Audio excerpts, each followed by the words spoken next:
Assalamualaikum Bapak-bapak Ibu-ibu.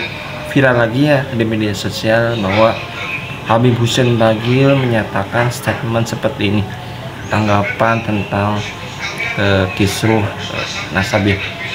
Wah, seru banget sih ini, Masya Allah ya. Nanti ada video juga Ketua PBNU Gus Yahya Khalil ya, yang mana bersuara lagi tentang Nasabih. Seperti apa sih? Mohon disimak sampai akhir. Dan jangan lupa di like dan di subscribe agar lebih semangat lagi. Kita ke videonya. Saya sampaikan 2016 saya sudah sampaikan, 2017 saya sampaikan, 2018 pernah saya sampaikan, kalian akan diprovokasi dengan kalimat la ilaha illallah. Tidak lama kemudian terjadi. 2019 saya ulangi lagi, ini akan terjadi Bai'atul Kubro, sehingga tidak ada haji di tahun ini. Bisa terjadi loh ini. Kalau sudah tidak ada haji di tahun ini, wallahu a'lam. Ini belum pernah ada sepanjang zaman. Makanya siapkan hati kita, siapkan batin kita. Jangan keluar rumah jika memang tidak perlu dan sangat perlu.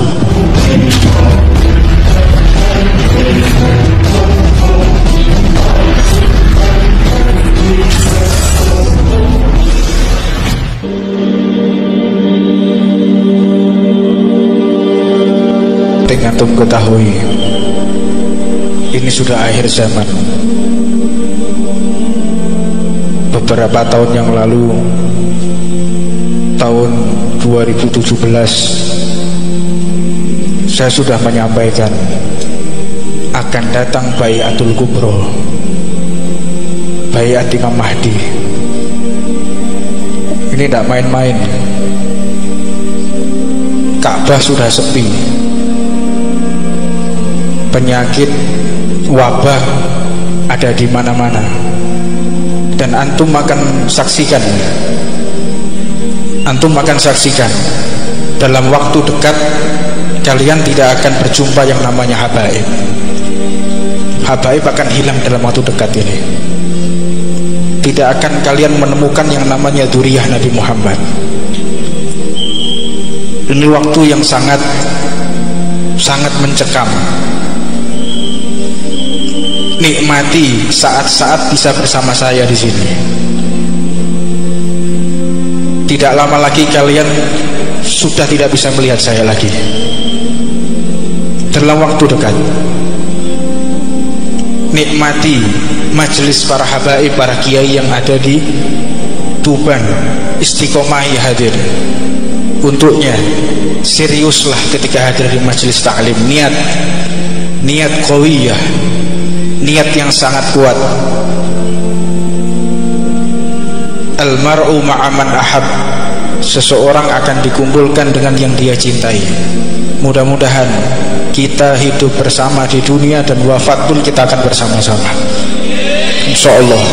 Maka waktu yang sangat singkat ini, waktu yang sangat dekat ini, jika memang 2000 membelok sejarah Nahdlatul Ulama, segera datang ke tambak beras, bersimpu di bawah Wahab, minta maaf untuk berhenti membangun narasi, memaksakan pembelokan sejarah Nahdlatul Ulama, karena itu adalah tidak benar. Mohon maaf Abah Habib Lutfi, segera datang ke tambak beras, bersimpu ke bawah. Beliau yang sesungguhnya sebagai pelaku sejarah, penggerak dan pendiri Nahdlatul Ulama, dengan restu Hadratus Syekh Muhammad Hashim Asy'ari. Apura maaf, nyuwun ridhone kula sebagai santri panjenengan pengen lulusaken sejarah. Bismillah, kula pingin milet rombongannya panjenengan kali Mbak Hashim Asy'ari. Nyuwun di aku Mbak Wahab, kula santri panjenengan. Dari titik nol, sang inisiator pendiri NU, Mbah Wahab, Kiai Haji Wahab Hasbullah, kami pada Suka TV meniatkan melakukan revitalisasi sejarah berdirinya NU. Jangan main-main dengan pembelokan sejarah, karena sejarah adalah identitas sebuah bangsa. Warahmatullahi wabarakatuh. Bismillah, alhamdulillah, wassalatu wassalamu ala rasulillah Sayyidina Muhammad bin Abdullah wa ala alihi wa sahbihi wa ala wa la hawla wa la quwwata illa billah, amma ba'd. Kaum muslimin dirahmati Allah subhanahu wa ta'ala, kami merasa terima kasih dan terhormat atas klarifikasi daripada Bunyai istri Gus Idris bin Al-Hajj Abdul Hamid.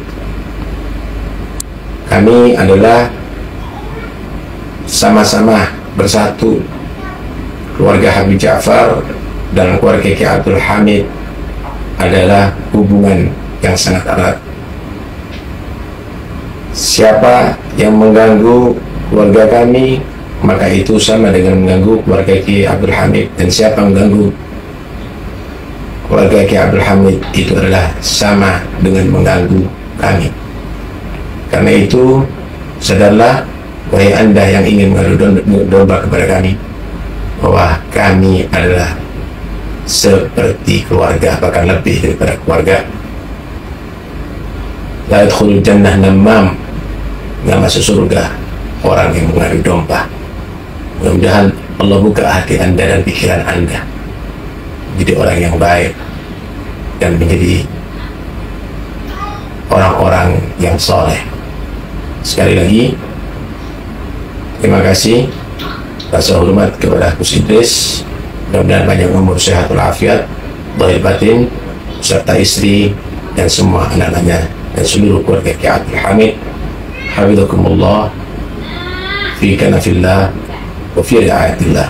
Assalamualaikum warahmatullahi wabarakatuh. Jujuk sampai ke poknya. Soal nasabah alwi, saya kira saya sudah sampaikan dengan apa, tandas ya. Saya jujuk lagi, maksud saya itu saya jujuk sampai ke poknya, saya jujuk ke ujungnya. Sebetulnya itu supaya ini enggak dikembang-kembangkan terus gitu. Ya itu kan udah banyak lah di YouTube itu. Saya bilang ini soalnya pokoknya itu ujungnya sudah lihat, ujungnya itu soal husnuzon, itu satu. Karena namanya catatan itu sampean cari ya tidak mungkin lengkap, tidak mungkin coba. Sekarang ini aneh-aneh diskusinya ya, bantah-bantahnya orang-orang itu, ada yang bilang kosongnya 700 tahun. Enggak ada catatan 700 tahun. Terus enggak, ini ternyata setelah diteliti enggak ada catatan itu cuma 100 tahun. Terus ada lagi, wah cuma 50 tahun dan seterusnya. Tapi tidak mungkin lengkap. Tidak mungkin bisa lengkap betul-betul urut, itu tidak mungkin. Pencatatan itu membutuhkan tradisi tersendiri. Dan tradisi mencatat di lingkungan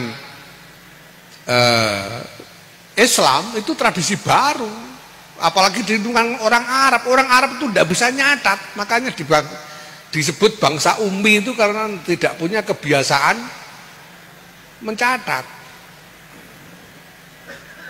Nah tapi kan ada riwayat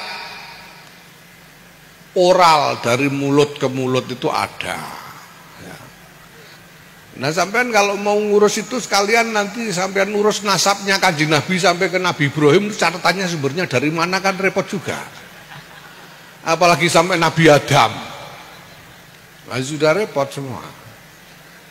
Jadi saya langsung jujuk ke ujungnya itu, satu ujungnya itu husnuzon. Semua ini husnuzon. Kita berhusnuzon saja, sudah. Itu yang pertama.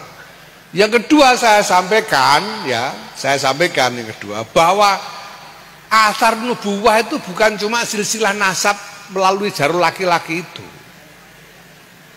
Dan sebetulnya silsilah nasab dari laki-laki itu juga tidak harus jadi pegangan. Wong mansus di Quran wa ma Muhammadun aba ahadin min rijalikum itu sudah jelas.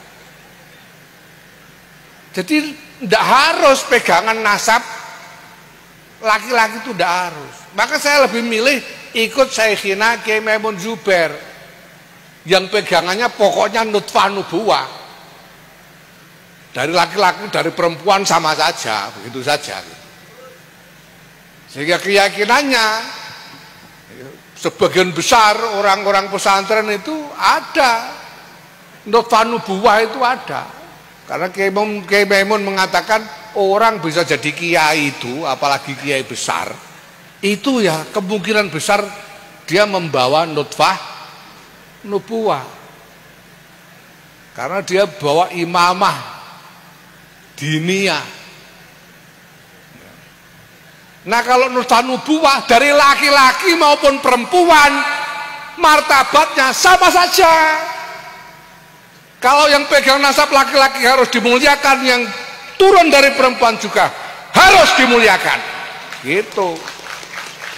Ya.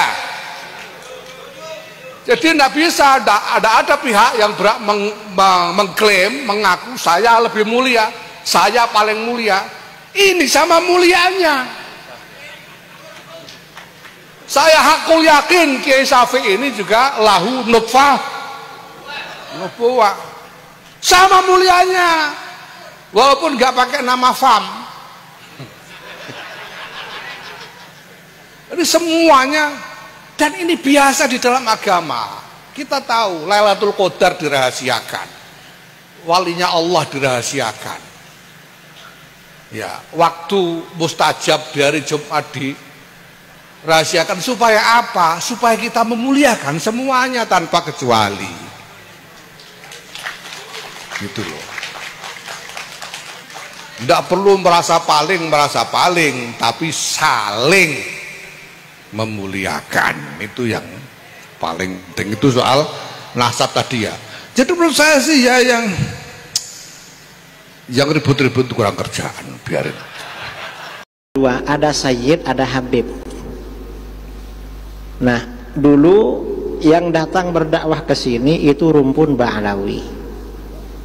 Jadi pada abad ke-6 Hijriah ada konflik di Yaman. Negeri Yaman diserbu oleh Ayyubiyin. Oleh Ayyubiyin ini anak cucunya Sultan Salahuddin Al-Ayyubi. Akhirnya banyak meninggal. Sampai Sadah itu Sayyid Ba'alawi yang habis. Sejak itu yang musnah itu dua marga. Marga Bani Jadid. Kan Sayyid Alawi bin Ubaidillah itu anaknya kan ada tiga kan. Sayyid Alawi bin Ubaidillah. Kan ada Basri, ada Jadid. Basri sama Jadid ini, terus Alawi. Yang Bani Basri, Bani Jadid itu musnah karena terbunuh semua. Kecuali seorang perempuan yang meninggal terakhir abad ke-7. Musnah waktu itu. Akhirnya banyak orang-orang Tarim Hadramut lari. Termasuk yang lari Sayyid Abdul Malik bin Alawi bin Muhammad Shahib Mirbat, lari ke India, hijrah ke India. Kemudian lalu di India punya anak namanya, karena orangnya bagus ya, orangnya bagus dihormati, punya anak namanya Sayyid Abdullah Al-Madkhan. Lalu Abdullah ini punya anak lagi Ahmad Shah Jalal. Ahmad Shah Jalal ini punya anak lagi Jamaluddin Al-Husain. Nah, Jamaluddin Al-Husain ini yang menjadi datuknya Wali Songo. Karena para dai, ulama di Indonesia, di Nusantara rata-rata cucunya Sayyid Jamaluddin Al-Husain. Beliau ini yang datang ke Campa menikah, kemudian sama anak cucunya berdakwah ke Aceh, lalu anak cucunya disebar, lalu beliau juga melanjutkan dakwahnya dan meninggal di Wajo di Sulawesi. Itu Ba'alawi itu.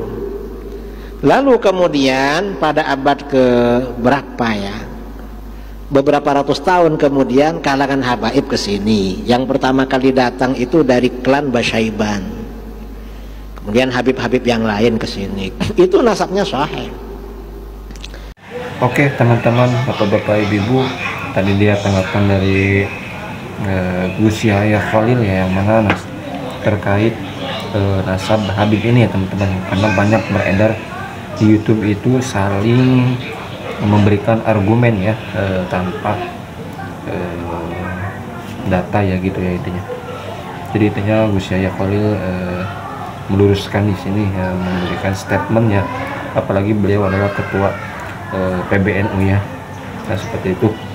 Dan tadi ada juga Habib Hussein Bagil ya, yang mana mewanti-wanti dari sebelumnya udah bukan ngeramal apa sih ya, udah membicarakan tentang hal ini ya, katanya bahwa nanti ada ya seperti yang gini, adu domba katanya ya, bukan adu domba sih, mungkin disebutnya ya, kata orang lain Kiai Iman ingin namanya meneliti ya, seperti itu ya. Intinya kita berdoa ya, semoga ini cepat selesai masalahnya, dan kita tuh sama umat Islam tuh ya rukun, damai, seperti itu ya. Oke, bapak-bapak, ibu-ibu, itu dia video kali ini, semoga saya ambil yang baiknya ya. Terima kasih, semoga sehat selalu. Assalamualaikum warahmatullahi wabarakatuh.